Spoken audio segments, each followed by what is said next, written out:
जयदेव महाप्रभु कहते हैं, भगवान अभिनव जलधर सुंदर धृत मंदर ए श्रीमुख चंद्र चकोर जय जय देव हरे। जयदेव महाप्रभु जगन्नाथ प्रभु से प्रश्न करते हुए कहते हैं, बहुत ध्यान से सुनिए सब लोग, कि नाथ जब इंद्र ने कोप किया और व्रजमंडल को डुबाने के लिए मेघमालाओं को आज्ञा देकर के वर्षा की, तब आपने अपने बाम हस्त की कन्नी उंगली के नख पर गिरिराज जी को धारण किया। ठाकुर जी बोले हाँ। बोले पहली बात तो आपने गिरिराज जी धारण किए क्यों? जैसे इंद्र ने कोप किया, आप उसी समय यदि ऊपर देख लेते इंद्र की ओर, इतने में ही इंद्र को संकेत हो जाता कि ये तो परमात्मा है और वो बारिश बंद कर देते। लेकिन कोई बात नहीं, फिर भी आपने गिरिराज जी उठाए, गिरिराज जी को अपने नख पर धारण किया। 1 घंटा 2 घंटा 4 घंटा 5 घंटा 6 7 8 10 घंटे तक भी होता तो भी मुझे समझ में आती बात, 7 दिन 7 रात्रि तक आप ऐसे ही खड़ी रहे। जगन्नाथ जी बोले इंद्र वर्षा कर रहा था तो जब तक वर्षा चलेगी तब तक खड़े ही रहना पड़ेगा। बोले महाराज वो इंद्र है। अरे मानवों को पता चल जाता है इतनी देर में कि ये परमात्मा है, इंद्र को नहीं पता चला कि इतना बड़ा पर्वत उठाने वाला 7 वर्ष का बालक नहीं हो सकता, ये परमात्मा है, इंद्र को नहीं पता चला। ठाकुर जी बोले हो सकता है नहीं पता चला हो। जयदेव महाप्रभु कहते नहीं नहीं भगवान आपकी चोरी पकड़ी गई। बोले कैसी चोरी? बोले जब आपने गिरिराज जी उठाए, चारों तरफ ब्रजवासी इकट्ठे हो गए, उसी समय वृषभानु नंदिनी श्री राधा रानी आपके सन्मुख आ गए, बिल्कुल सामने आकर के खड़ी हो गई। आपने मन में विचार किया ये बहाना अच्छा है दर्शन करने का, गिरिराज जी नीचे धर दिए जाएंगे तो ये सब चले जाएंगे, श्री जी भी चली जाएंगी। वैसे तो इनके दर्शन होते नहीं है, कभी कहीं बड़े बहाने बना के इनके दर्शन करने पड़ता है। ये बहुत अच्छा संयोग बना है, ये जब तक वर्षा चलती रहेगी ब्रजवासी कहीं जाएंगे नहीं और किशोरी जी मुझको दिखती रहेंगी, इनका मैं दर्शन करता रहूंगा। इंद्र तो 7 मिनट में ही पहचान गया था कि आप परमात्मा हो, आपने ही उसको आज्ञा की बोले वर्षा करता रहे ताकि मैं श्री जी को निहारता रहूं। श्री मुख चंद्र चकोर जय जय देव हरे, श्री राधा मुख चंद्र चकोर जय जय देव हरे। किशोरी जी के मुखमंडल को देखने के लिए आपने 7 दिन 7 रात्रि तक गिरिराज जी को धारण किया है नाथ। इसीलिए इस पंक्ति में, इस गीत गोविंद में जय जगदीश हरे होना चाहिए था दशावतार स्तुति की तरह, लेकिन जय जय देव हरे। अरे कोई कवि अपनी जय कैसे लिख सकता है? मैं कोई कविता ठाकुर जी के लिए लिखूं और हर पंक्ति के बाद लिखूं इंद्रेश की जय हो, हर पंक्ति के बाद इंद्रेश की जय हो, कितना अजीब लगेगा। लेकिन गीत गोविंद की इस अष्टपदी में जय जय देव हरे, ये जयदेव महाप्रभु नहीं कह रहे हैं। जैसे ही ठाकुर जी का भेद खोला तो महाप्रभु जगन्नाथ जी बोल पड़े जय जय देव हरे, तुम्हारी जय हो जय हो जय हो। जयदेव मेरे रहस्य को तुम जानते, मेरे प्रेम को तुम जानते, मेरे भाव को तुम जानते। तो पूरे दिन तो महाप्रभु जगन्नाथ सबके ऊपर कृपा करने के लिए रहते हैं और प्रतीक्षा करते हैं कि कब संध्या बेला हो, रात्रि बेला हो, और तब ठाकुर जी अर्चकों को आज्ञा करते हैं अब हम रास में जाएंगे, हमारा श्रृंगार करो।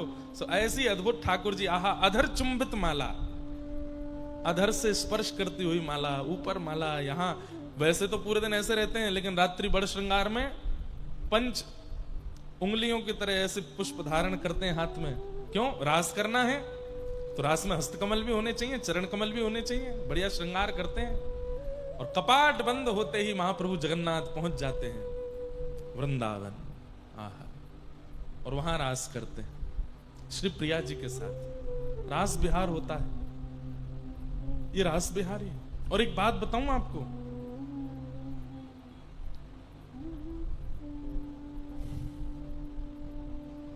वैसे तो पूरी कथा सुनानी पड़ेगी लेकिन जगन्नाथ लीला हम पूरी 27 तारीख से सुनाएंगे जगन्नाथपुरी में।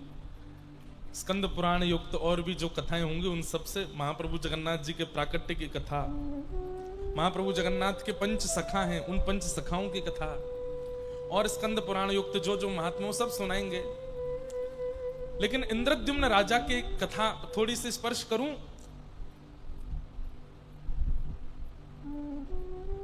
21 दिन के लिए कहा था। विश्वकर्मा जी एक वृद्ध का रूप धारण करके आए, क्योंकि इंद्रद्युम्न राजा को जो काष्ठ प्राप्त हुए थे, जिनसे महाप्रभु जी का रूप बनना था, उनसे कोई भी रूप प्रकट कर नहीं पा रहा था। बड़े बड़े मूर्तिकार आए, लेकिन सबकी छेनी हथौड़ा नष्ट हो जाते थे, लेकिन रूप प्रकट नहीं हो पाया। तब ऐसा कहते हैं कि विश्वकर्मा ही एक वृद्ध का रूप धारण करके आए और आकर के उन्होंने कहा, मैं कुछ प्रयास करूं?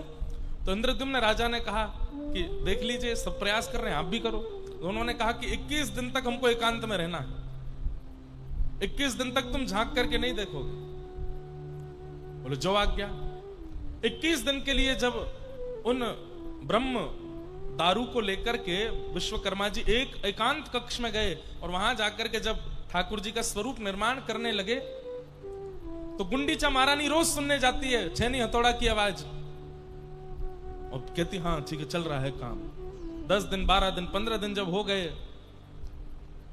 संभवतः 10-12 दिन ही निकले थे, गुंडीचा महारानी ने कान लगा करके सुना तो छेनी हथौड़े की आवाज नहीं। व्याकुल हो गई, बोले ये बाबा इतना वयोवृद्ध भीतर छेनी हथौड़ा लेके गया ठाकुर जी का रूप प्रकट करने के लिए, लेकिन कुछ खाया नहीं है, पिया नहीं है, मुझे तो लगता कहीं पदार्थ तो नहीं गए भीतर। इंद्रद्युम्न राजा ने कहा 21 दिन के लिए कहा है, 21 दिन तक खोल के नहीं देखना। लेकिन रानी नहीं मानी, बोले नहीं नहीं खोलिए खोलिए, मुझे बहुत व्याकुलता लग रही है। और आपने जैसे ही द्वार खोले तो ना वहां छेनी थी, ना हथौड़ा था, ना कोई बनाने वाला वृद्ध था। महाप्रभु जगन्नाथ खड़े, बलभद्र जी खड़े हैं, सुभद्रा जी खड़ी हैं, सुदर्शन जी खड़े हैं। ये देख करके इंद्रद्युम्न पहले बहुत रोए, अनर्थ हो गया। क्यों? ठाकुर जी अधूरे रह गए, इनके हस्तकमल नहीं बन पाए, इनके चरण कमल नहीं बन पाए, इनका मुखमंडल अभी पूर्ण नहीं बन पाया, मेरे ठाकुर अधूरे रह गए।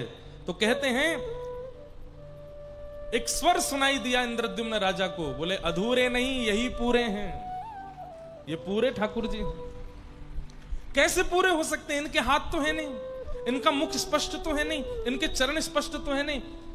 बोले अरे ये प्रेम विगलित ठाकुर जी हैं। श्री प्रिया जी, ब्रजवासी, किशोरी जी, नंदरानी, यशोदा, नंद बाबा, सब ब्रजवासियों की याद में ठाकुर जी के हाथ पैर पिघल गए हैं। प्रेम की 10 अवस्थाएं होती हैं बंधुओं। 9वीं अवस्था में जब प्रेमी आ जाता है तो अपनी प्रेमी की याद में उसका शरीर पिघलने लग जाता है। महाप्रभु जगन्नाथ, कथा तो सबको पता ही होगी, द्वारिका में जब रुक्मणी आदि सब पटरानियां रोहिणी जी से कृष्ण लीला सुन रही हैं, सुभद्रा जी को द्वार पर बिठाया है, ध्यान रखना कि कृष्ण भीतर ना आवे। उसी समय कृष्ण लीला चलते चलते जब रास का प्रसंग आया तो स्वधर्मा सभा में बैठे हुए ठाकुर जी को स्वर आने लगा कान में, नहीं रोक पाए स्वयं को, चल करके आए। और तभी बीच में मंत्रमुग्ध सुभद्रा जी बैठी, इधर ठाकुर जी, इधर बलराम जी, और बैठे बैठे जब मथुरा गमन प्रसंग रोहिणी जी ने कहना शुरू किया तो ठाकुर जी के विरह में व्याकुल हो गए।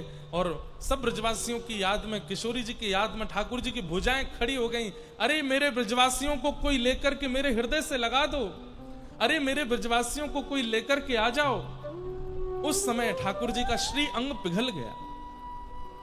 तब नारद जी प्रकट हुए और नारद जी ने भीतर चल रही कथा में जाकर के रोहिणी जी को शांत किया। बोले मैया कथा विश्राम करो, अनर्थ हो जाएगा। मैया बोली क्या हुआ? बोले ब्रज के विरह में ठाकुर जी पिघल गए। और बाहर आकर के देखा तो श्री द्वारिकाधीश बलभद्र जी, सुभद्रा जी ब्रज के विरह में प्रेम विगलित हो गए। द्वारिका के सब लोग रोने लगे। नारद जी कहने लगे नाथ अनर्थ हो गया। ठाकुर जी बोले नहीं, इस स्वरूप को संभाल के रखूंगा मैं। ये ब्रजवासियों के प्रेम में विगलित मेरा स्वरूप है। कलिकाल में लोगों को प्रेम का अनुभव कराने के लिए मैं इसको पुनः प्रतिष्ठित करूंगा। कहां प्रतिष्ठित करेंगे? बोले ये अधूरा नहीं है, ये पूरा है, इसलिए पूरा स्वरूप पुरी में ही जाएगा जहां पूरे ठाकुर जी विराजमान है। इसीलिए वैसे तो वो सप्तपुरियों में है इसलिए उसका नाम पुरी है, लेकिन वहां पूरे ठाकुर जी इसलिए भी पुरी है। पूरा व्यक्ति कब माना जाता है? धनवान है पूरा नहीं है, यशवान है पूरा नहीं है, पत्नी बच्चे घर खानदान सब कुछ है, पूरा नहीं है। पूरा कब? जब उसके चित्त में प्रेम है तब पूरा है। श्री ठाकुर जी पूरे हैं, प्रेम युक्त है। प्रेम से युक्त हैं, इसलिए पूरे हैं, इसलिए पूरी में है।